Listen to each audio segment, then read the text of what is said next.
Welcome to series 2 of our vlog. We're in Vietnam and we want to show you the first 24 hours of our experience. We also want to show you how we got there, especially since we brought this one along with us. We started off by flying out of Birmingham Airport, checked in early, spent a bit of time in the queue, handed over all our documents, and there seemed to be a bit of a kerfuffle.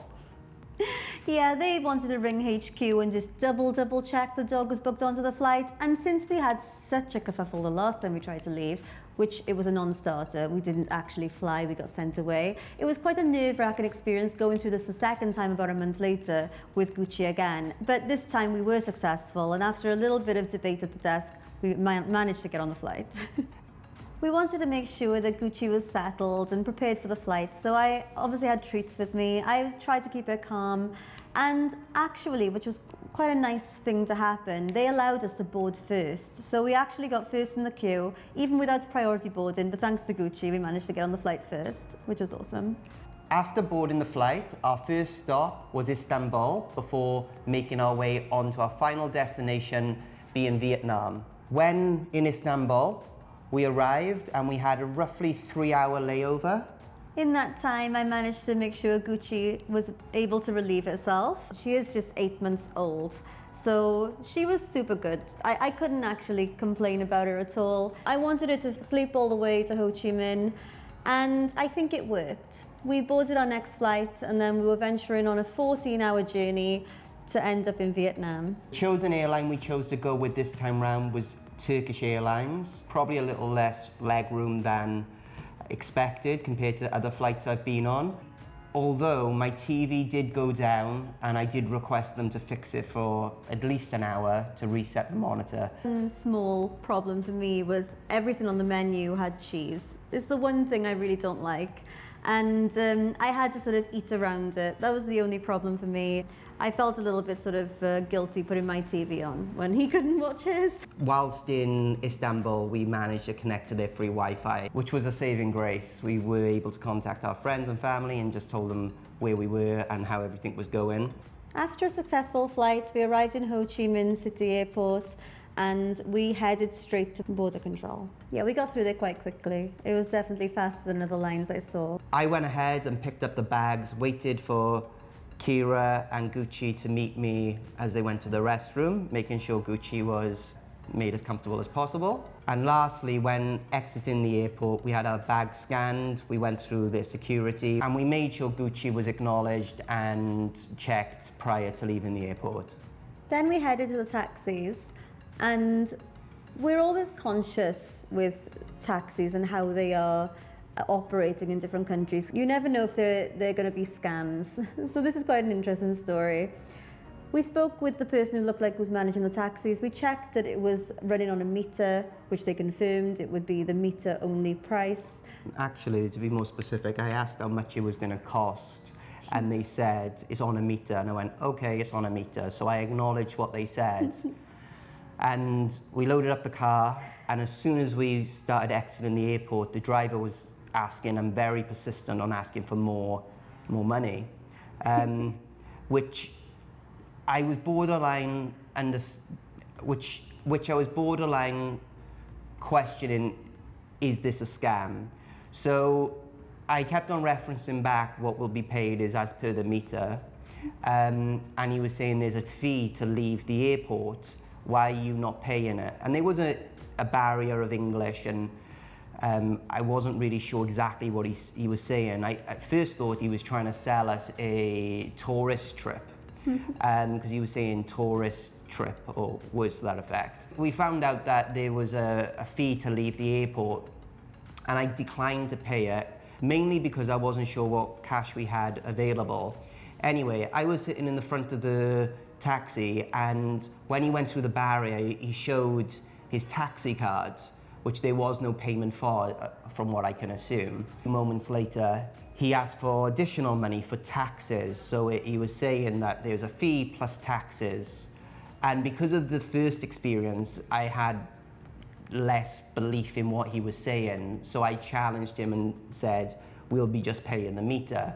It was getting pretty heated in the taxi, and I think the camera was turned off, and I really wish it was turned on because it was funny. Now, even though it was stressful for Theo, I couldn't help but laugh silently because it was the exact kind of situation that is normally horrifying. You don't want to be going through any kind of scam. And he originally asked us, is this your first time here? Now that is a clear signal to me that someone wants to know if you're used to their systems and processes. Now, him thinking that we are not knowing of their certain scams, obviously gave him the idea that we were weak to them. So it was really quite entertaining to literally listen to the whole thing unfold. And I wish you could have seen it. I wish you kept the camera on. He locked us in the car, so I put my window down and put my arm out of it, and he tried to put the window back up. I believe he was trying to kind of control the situation, saying, this is my domain,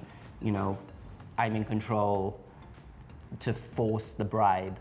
But I kept on using Google Translate saying, just pull over. But we ended up getting out of the taxi, which actually, we tried to get out of the taxi multiple times. He would not stop. He tried to say, get out on the busy road with all our suitcases. He was being persistent in making the whole journey difficult.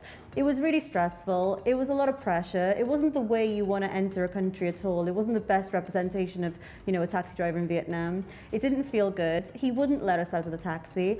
And then when he finally did, which was at least 15 minutes into the journey, if not 20 minutes drive, we had to then walk with our suitcases, with our luggage across all of the streets, with all the busy roads, trying to find someone to help us flag down a taxi. Not knowing the country, not knowing the culture, not knowing the boundaries that they're willing to push, I felt like it would have been a safer bet to ultimately pay his bribe, but my ego got in the way of myself, and I was kind of happy to end the conversation and pull over because I didn't want to get scammed.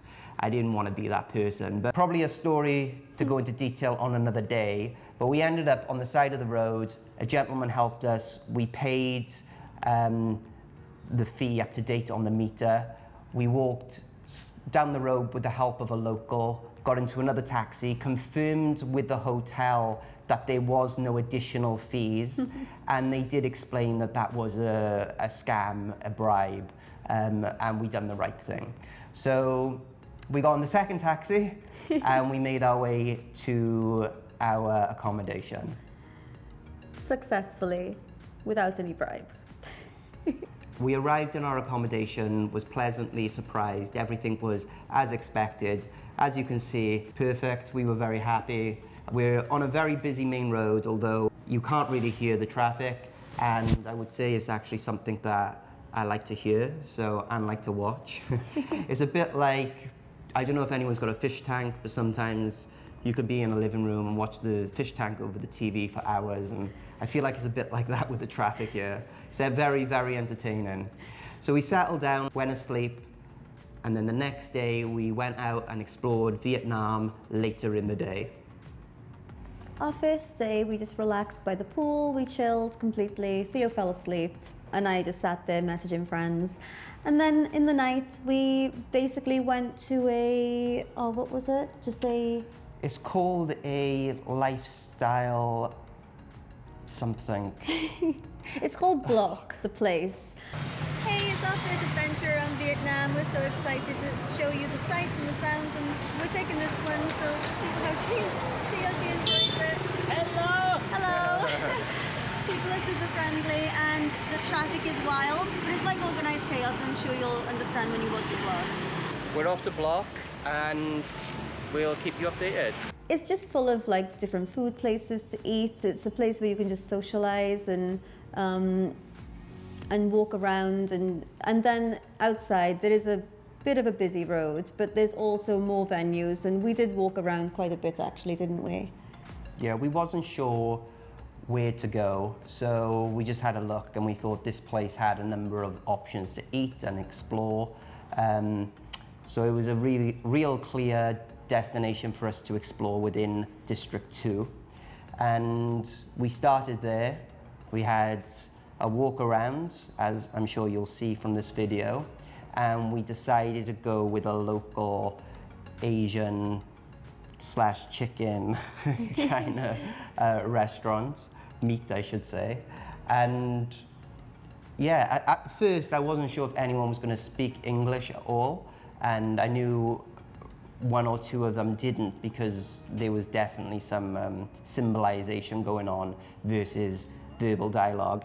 But a lady did come out and we started writing down what we wanted to eat, and she was like, no, you can speak English. And she was amazing. I believe she spent some time in Australia, and yeah, she was very accommodating. Again, super dog friendly. That's another thing. I've found people to be so welcoming to Gucci, and the one thing I was worried about was we would take her places and they might send her on and say no dogs allowed, but actually just about everywhere, like 99.9% of places so far have been super dog friendly to her, even if they've got signs on the door saying no dogs. So that's quite interesting. I haven't had a problem with it. And there, the same thing. She just sat quietly and she was perfect, and we ate our food and it was just so tasty. It was really good food and the people were so friendly and welcoming, so I would definitely rate that place highly and go back. We're not sure of what the total come to in pounds sterling and US dollars, but we'll do the calculations and we'll make sure it pops up on the screen for you, because it's always interesting to know how much things cost and hopefully inspire people to travel Vietnam, because so far it's been a short time, but it's definitely far surpassing my expectations, and they were quite high. This has been a dream trip for myself, and it's been on the cards for many, many years, hasn't it? It has, yeah. We've really wanted to come here for a long time, but obviously with the pandemic, lots of countries, well, nearly all countries closed. That's why we were in Mexico so long. So this trip was on the cards way before, now. And we've waited years for it to be a possibility. We're finally doing it, and we're just so happy we've got the opportunity to do it, especially with Gucci. It was my little dream was to travel with my own little fur friend, and for that to come true is beyond my own expectations. It's been amazing so far. And the pound definitely goes far here when it comes to prices. So even though we're not really sure of the cost of that meal right now, we do know it was very reasonable. We've just sat down and are about to order food. We wrote in English what we want. The menu has got English underneath the Vietnamese language, so that does help. I'm pretty sure I was meant to write it in English, not Vietnamese, so hopefully she understands me. We've got Google Translate and we're not really sure how we're meant to order. So everywhere we go, I make sure Gucci has backup of food and treats. And she loves boiled chicken, so it's the perfect thing to carry around and just to show how much she loves it. Look at that face. It's perfect, and it just makes it really easy to just manage. And this clips to like clothes, bags, so that's really handy as well. It's like a great treat pouch. I got it on Amazon. Really, really good. I can definitely recommend it for any of you pet parents. I got the soy garlic chicken, and it is so good. Those sauces are super spicy, so I'm gonna hold back with those, but you're enjoying them, aren't you? I am, and I'm not very good with the chopsticks, so He's learning. I'm learning. It's good to try new things, and that's definitely something he's always avoided, because anytime we've gone to an Asian restaurant or anything, he's always asked for a knife and fork. So it's good that you're, trying new experiences. I'm not too bad. You did really well. Yeah.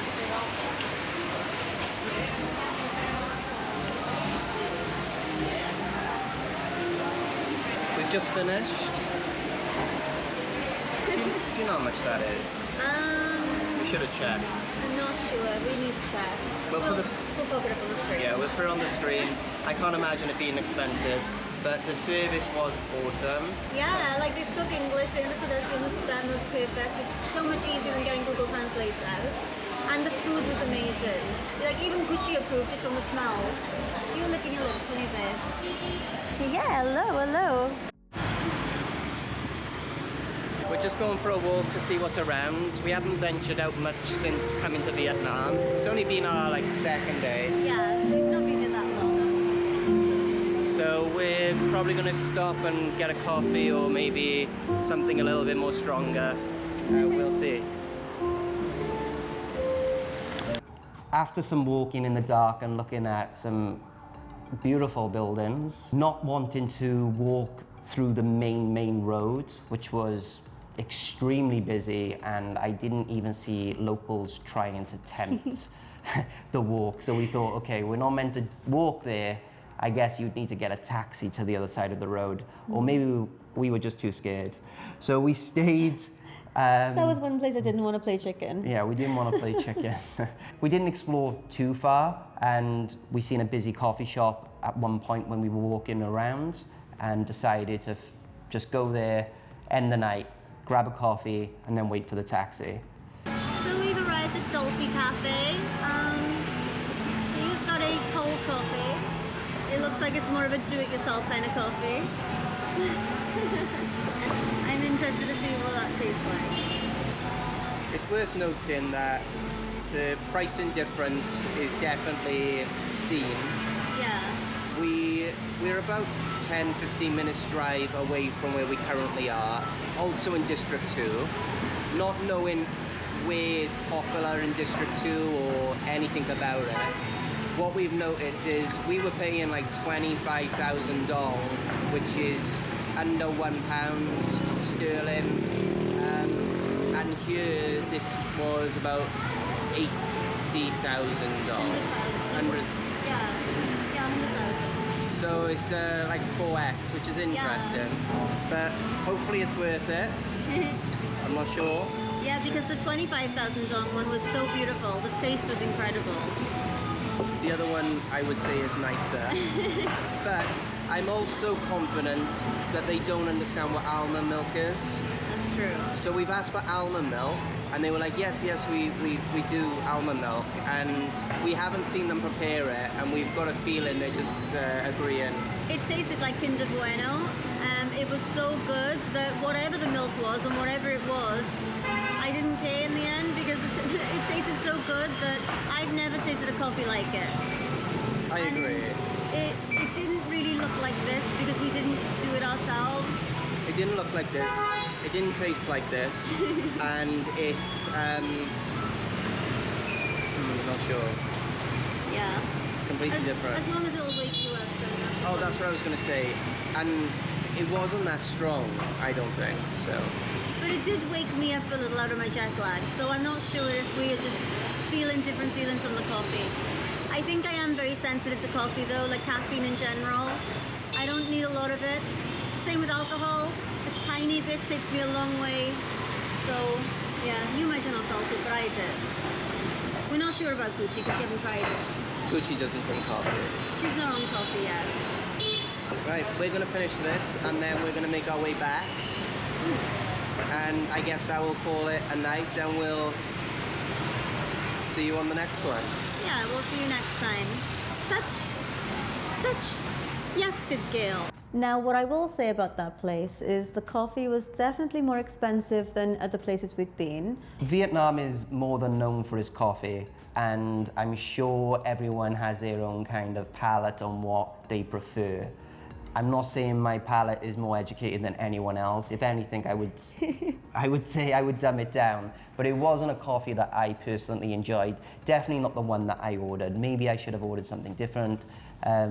But since being in Vietnam, we've been spoilt with the coffee. So, you know, maybe I was just tired. I'm not sure. We'll go back maybe. It's a popular area, and we'll see what other coffees they have to offer us.